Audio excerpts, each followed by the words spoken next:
Hello everyone, आज हम करेंगे हमारे चैप्टर द रीजनल किंगडम्स 1 का थर्ड पार्ट, अदर किंगडम्स। अब दूसरे कौन कौन से किंगडम्स थे और इंडिया में? Yadavas of Devagiri. Bhillama founded the kingdom in the 12th century and soon these rulers had their control over areas between the Narmada and Godavari rivers. Flourishing trade made the kingdom prosperous in the 14th century. Their territories were annexed by the Khalji rulers. तो भिलमा जो था उसने इस kingdom की शुरुआत की थी और बहुत ही जल्दी नर्मदा और गोदावरी रिवर्स के बीच का जो एरिया है उसको उसने अपने कंट्रोल में ले लिया था। और उनके टाइम पर जो ट्रेड था वो भी काफ़ी प्रॉस्परस था और इससे मतलब ट्रेड जो है वो काफ़ी फ्लरिश हो रहा था, उस काफ़ी अच्छा चल रहा था और इस वजह से किंगडम जो है उस टाइम पर काफ़ी रिच था। फिर 14th सेंचुरी में इनकी टेरिटरीज जो हैं वो खलजी रूलर्स ने अपने साथ मिला ली। Chalukyas. The Chalukyas of Kalyani, also known as the later Chalukyas or the Western Chalukyas, had their influence around Aihole, Badami and Pattadakal.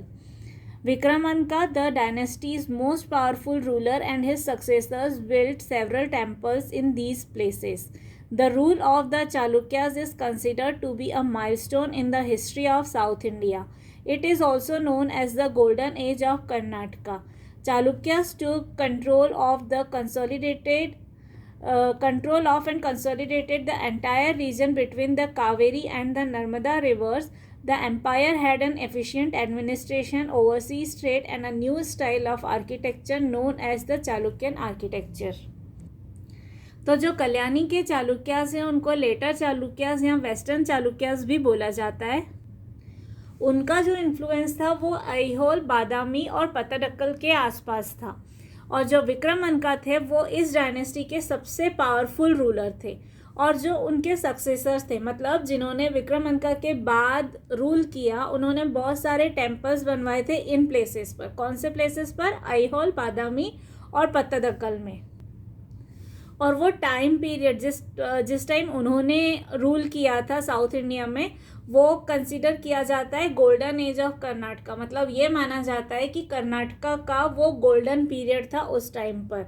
मतलब उस टाइम ट्रेड बहुत फ्लरिश हो रहा था, लोग जो हैं वो और ज़्यादा रिच हो रहे थे, उनका सोशल स्टेटस, लाइफस्टाइल, हर चीज़ में जो है वो इम्प्रूवमेंट हो रहा था। फिर धीरे धीरे उन्होंने अपनी टेरिटरीज को एक्सपांड किया और कावेरी और नर्मदा रिवर्स के बीच का जो पूरा एरिया था उसको उन्होंने अपने राज में मिला लिया था। फिर और जो चालुक्यन एम्पायर था उसका एडमिनिस्ट्रेशन जो है वो काफ़ी एफिशिएंट था। वो बहुत अच्छे से एडमिनिस्टर कर पाते थे अपने पूरे किंगडम को और उसके अलावा उन्होंने ओवरसीज ट्रेड को भी बढ़ावा दिया था।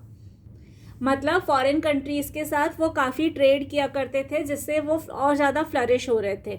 और उन्होंने एक नए आर्किटेक्चर को नए स्टाइल का आर्किटेक्चर जो है वो लाया था जिसको चालुक्यन आर्किटेक्चर बोला जाता है साउथ इंडिया में।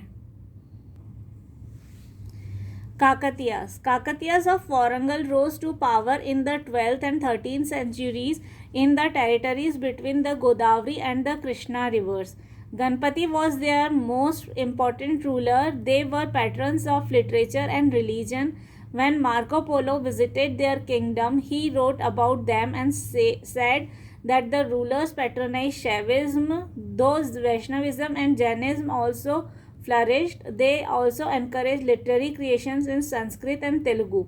Their rule came to an end when they were conquered by the sultans of Delhi in early 14th century. तो 12th और 13th सेंचुरी के बीच में वारंगल में काकतियास जो हैं वो पावर में आए और उन्होंने गोदावरी और कृष्णा रिवर के बीच का जो रीजन है उसको अपनी टेरिटरी बनाया। मतलब वहाँ पर उन्होंने रूल किया। गोदावरी और कृष्णा रिवर्स को उन्होंने अपनी टेरिटरी बनाया। उनका जो मोस्ट पावरफुल रूलर था उसका नाम था गणपति। और काकतियास जो थे उन्होंने लिटरेचर और रिलीजन दोनों चीज़ों को बहुत इम्पोर्टेंस दिया था। जब मार्को पोलो ने विजिट किया था उनका किंगडम तो उसके बारे में उन्होंने लिखा था कि दे हैव पैट्रोनाइज शैविज्म। मतलब वो सबसे ज़्यादा शैविज्म को फॉलो करते हैं। शैविज्म मतलब कि शिव आराधना, जो लोग शिव की आराधना करते हैं उनको शैव बोला जाता है, and that religion is called Shaivism. और उसके अलावा वैष्णविज्म और जैनिज्म भी जो हैं वो उस टाइम पर काफ़ी फ्लरिश हुए थे, उनको भी काफ़ी डेवलपमेंट मिली थी। जैनिज्म तो यू ऑल नो कि जो जैन धर्म को फॉलो करते हैं, और वैष्णविज्म मतलब जो विष्णु जी को फॉलो करते हैं, विष्णु जी के भक्त होते हैं। और उन्होंने काफ़ी लिटरेचर को बढ़ावा दिया, और सबसे ज़्यादा उन्होंने बढ़ावा दिया संस्कृत और तेलुगु लिटरेचर को। फिर 14वीं सेंचुरी में जो दिल्ली के सुल्तान्स थे उनसे वो हार गए, और जो दिल्ली के सुल्तान्स थे उन्होंने उस लैंड को अपनी टेरिटरीज में मिला लिया। तो इस तरह से काकतियास का रूल जो है वो एंड हुआ। होयसालास of Dwarasmudra ruled in the regions which came under modern Karnataka. Vishnuvardhan was their most powerful ruler. They were finally annexed by the Delhi Sultanate in the 14th century. जो होयसलास थे उन्होंने mainly Karnataka reason पे rule किया था, और विष्णुवर्धन जो थे उनके सबसे पावरफुल रूलर थे, और इनको भी 14th सेंचुरी में दिल्ली सल्तनत ने अनेक्स कर लिया था, दैट इज़ अपनी टेरिटरी में मिला लिया था। तो इस तरह से इनका भी रूल जो है वो 14th सेंचुरी में एंड हुआ था। South India, the important and the powerful 3 kingdoms in South India were the Pallavas, the Pandyas and the Cholas, who were constantly engaged in a struggle for supremacy amongst themselves. तो अगर हम south India की बात करें तो यहाँ पर 3 dynasties जो हैं वो सबसे ज़्यादा पावरफुल रहीं, वो थी पल्लवास, पांड्यास और चोलास। और इन तीनों में हमेशा स्ट्रगल बना रहता था कि सबसे ऊपर कौन रहेगा, who will be the supreme. The Pallavas. As you have learnt earlier, the Pallavas came to power in 7th and 8th centuries. Their capital was at Kanchi. Over a period of time, they built a strong kingdom. The Pallavas had a taste for art and architecture. The rock-cut temples of Mahabalipuram are attributed to them. However, they were finally defeated in the 9th century by the Cholas, and with this, their rule came to an end. नरसिम्हवर्मन 1 and 2 were the most powerful rulers. अब अगर हम पल्लवास की बात करें तो पल्लवास ने rule किया सबसे ज़्यादा 7th और 8th सेंचुरीज़ में, और उनकी कैपिटल जो थी उसका नाम था कांची। और इस टाइम पीरियड में उन्होंने अपने किंगडम को काफ़ी स्ट्रॉन्ग बनाया था, और पल्लवास जो थे उनको आर्ट और आर्किटेक्चर के लिए काफ़ी लगाव था। उन्होंने आर्ट और आर्किटेक्चर को काफ़ी प्रमोट किया था। महाबलीपुरम जो है काफ़ी फेमस टूरिस्ट स्पॉट है साउथ का, वहाँ पर बहुत सारे रॉक कट टेम्पल्स हैं, और ये रॉक कट टेम्पल्स जो हैं ये पल्लवास ने ही बनवाए थे। इनके जो सबसे पावरफुल रूलर्स थे वो थे नरसिम्हवर्मन 1 और नरसिम्हवर्मन 2, और फिर चोलास ने इनको हरा दिया था 9th सेंचुरी में। तो उससे साउथ इंडिया में पल्लवास का रूल जो है वो ख़त्म हुआ था। The Pandyas ruled the area around Madurai, which was their capital and an important center of learning. The dynasty was founded by Kundugon 590 to 620 CE. Marco Polo wrote about their kingdom in detail when he chronicled his visit to India. This dynasty declined in the 14th century.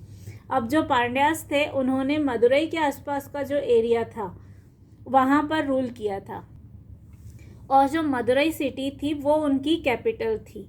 ये dynasty जब rule में आई तो जो इनका first ruler था जिसने kingdom की foundation रखी थी उसका नाम था कंदुगन। उसने रूल किया 590 से 620 CE तक।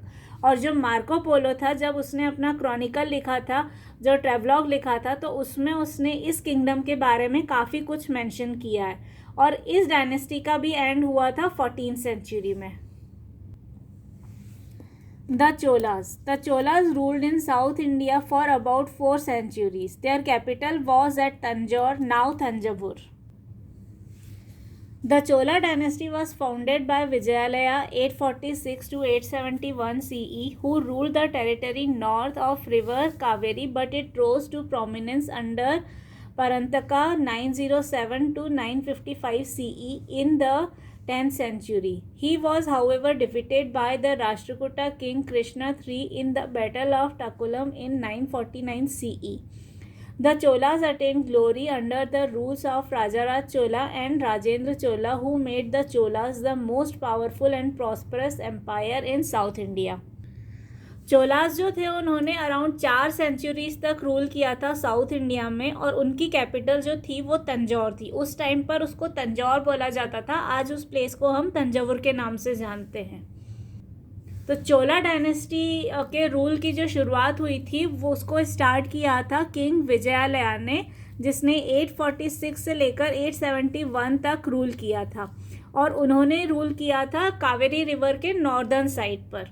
और फिर इसका प्रोमिनेंस और ज़्यादा बढ़ा, और वो पड़ा कौन से रूलर के राज में, तो वो उस रूलर का नाम था प्रांतका. और उन्होंने शासन किया था 907 से लेकर 955 CE तक. और जो राष्ट्रकूटा किंग थे कृष्णा III, उन्होंने हराया था प्रांतका को बैटल ऑफ तकोलम में 949 CE में. फिर उसके बाद 2 पावरफुल रूलर्स थे, राजाराज चोला और राजेंद्र चोला. इन दोनों ने चोला किंगडम को बहुत पावरफुल बनाया और सबसे पावरफुल और प्रॉस्परस एम्पायर बनाया साउथ इंडिया का. राजराजा चोला 985 to 1016 CE. Rajaraj Chola, also known as Rajaraj I, was a brilliant general and administrator. He had a strong army. He defeated the Pandyas and the Cheras. With the help of his strong navy, he annexed parts of Ceylon and the Maldives island. He also controlled trade along the coastal areas. The traders in his kingdom had good trade relations with southern China and other southeastern countries. तो जो राजाराज चोला थे, जिनको हम Rajaraja I के नाम से भी जानते हैं, उन्होंने रूल किया था 985 से लेकर 1016 CE तक. वो बहुत ही अच्छे जनरल और बहुत अच्छे एडमिनिस्ट्रेटर थे. दैट इज़ उन्होंने अपनी मिलिट्री को, अपनी आर्मी को भी बहुत अच्छे से मैनेज किया था, और उन्होंने अपने किंगडम को बहुत अच्छे से एडमिनिस्टर किया था. उनकी आर्मी जो है वो बहुत स्ट्रॉन्ग थी. उन्होंने पांड्यास और चेरास दोनों को हराया था.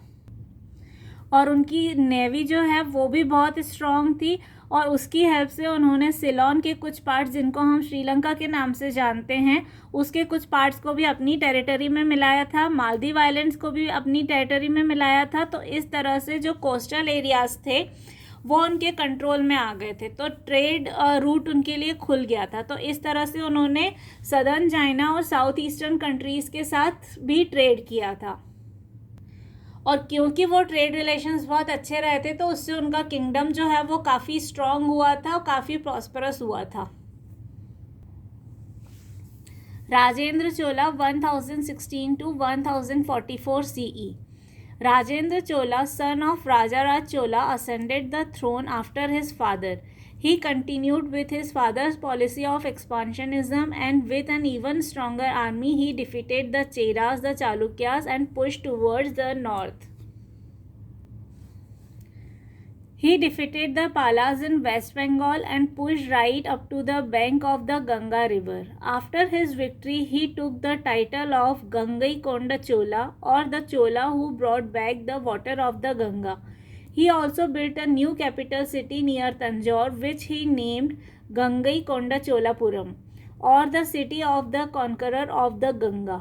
Like his father, Rajendra Chola had a strong navy. He undertook a most daring campaign in Southeast Asia.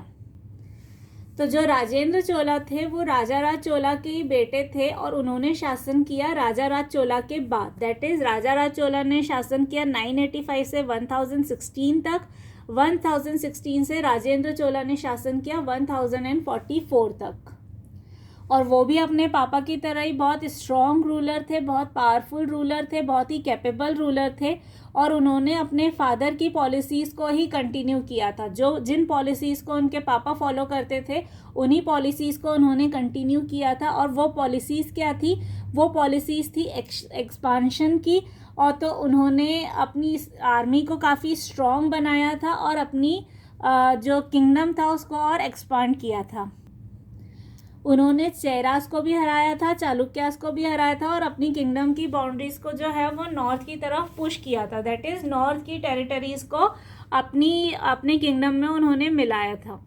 फिर वेस्ट बंगाल की तरफ जाके उन्होंने पालास को हराया था और उस टेरिटरी को भी अपने किंगडम में मिलाया था, और वो उन्होंने किया था गंगा रिवर तक। दैट इज़ गंगा रिवर तक का जो एरिया है वहाँ तक उन्होंने एरिया को अपनी टेरिटरी में मिला लिया था।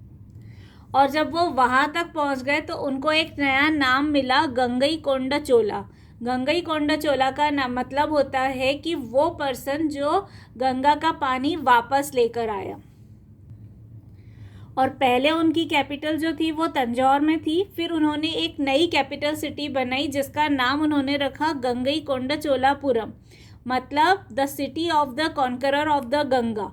तो क्योंकि वो कॉन्करर ऑफ द गंगा थे, वो गंगा को जीत कर लाए थे, तो इसीलिए उनकी सिटी का नाम रखा गया कि वो पर्सन जिसने गंगा को जीत कर लाया है उसके द्वारा बनाई हुई सिटी। और जैसे राजा राज चोला की नेवी बहुत स्ट्रॉन्ग थी, उसी तरह से राजेंद्र चोला की नेवी जो है वो भी बहुत स्ट्रॉन्ग थी। He wanted to secure the trade route of Indian merchants with southern China and southeast countries. The ships had to pass through the Straits of Molucca held by Sri Vijaya, presently the Malaya Peninsula and Sumatra. The Indian merchants were harassed by the merchants Sri Vijaya. At this, Rajendra Chola sent his naval fleet and defeated the ruler of Sri Vijaya. The trade with these countries made his kingdom prosperous and strong. तो उनके traders को अगर trade करना होता था तो उनको southern China और साउथ ईस्ट कंट्रीज़ के साथ जब ट्रेड करना होता था तो उन शिप्स को पास होना पड़ता था मोलुका की स्टेट से। मतलब जो जैसे दो लैंड्स के बीच में जो सी का एक पतला पैनल होता है उसको बोला जाता है स्ट्रेट, तो वहाँ से स्ट्रेट से उनको गुजरना पड़ता था। अभी हम उन एरियाज़ को जानते हैं मलाया पेनिनसुला और सुमात्रा के नाम से, पहले उनको जाना जाता था मोलुका और श्री विजय के नाम से। तो जब इंडियन मर्चेंट्स वहाँ से गुजरते थे, जब इंडियन शिप्स वहाँ से गुजरते थे तो श्री विजय के जो मर्चेंट्स थे वो उनको बहुत परेशान करते थे। तो अपनी स्ट्रॉन्ग नेवी की हेल्प से उन्होंने श्री विजय को हराया और इस तरह से ट्रेड रूट जो है वो उनके मर्चेंट्स के लिए सिक्योर हुआ। तो फिर वो ट्रेड रूट सिक्योर होने की वजह से वहाँ का ट्रेड बहुत फ्लरिश हुआ और उसकी वजह से उनके मर्चेंट्स जो हैं वो रिच हुए, जिसका अल्टीमेट बेनिफिट जो है उनके किंगडम के जो लोग थे, जो उनकी प्रजा थी, उनको बहुत बेनिफिट मिला। The successors of the Chola dynasty had to wage battles with the neighboring kingdoms, and this continuous fighting weakened the empire and led to its decline. This dynasty came to an end towards the end of the 13th century CE. फिर राजेंद्र चोला के बाद जो उनकी dynasty के और successors आए, that is Rajendra चोला के बाद जो किंग्स आए, उनको अपने नेबरिंग किंगडम्स के साथ बहुत सारे वॉर्स लड़ने पड़ते थे, बहुत सारी बैटल्स लड़नी पड़ती थी। और ये बार बार के बैटल्स और बार बार के वॉर्स के कारण उनकी आर्मी जो है, उनकी इकोनॉमी जो है वो धीरे धीरे वीक होती गई और जिसकी वजह से ये एम्पायर जो है वो डिक्लाइन होता चला गया और कमज़ोर होता चला गया। और फिर towards the end of the 13th century ये डायनेस्टी जो है ये भी धीरे धीरे ख़त्म हो गई। दैट इज़ इनका रूल जो है वो ख़त्म हो गया। This was the part 3 of our chapter the regional kingdoms 1. If you have any doubt or query, you can ask me in the comment box below. Also, don't forget to check the description box for the links of other parts and other chapters. Thank you everyone.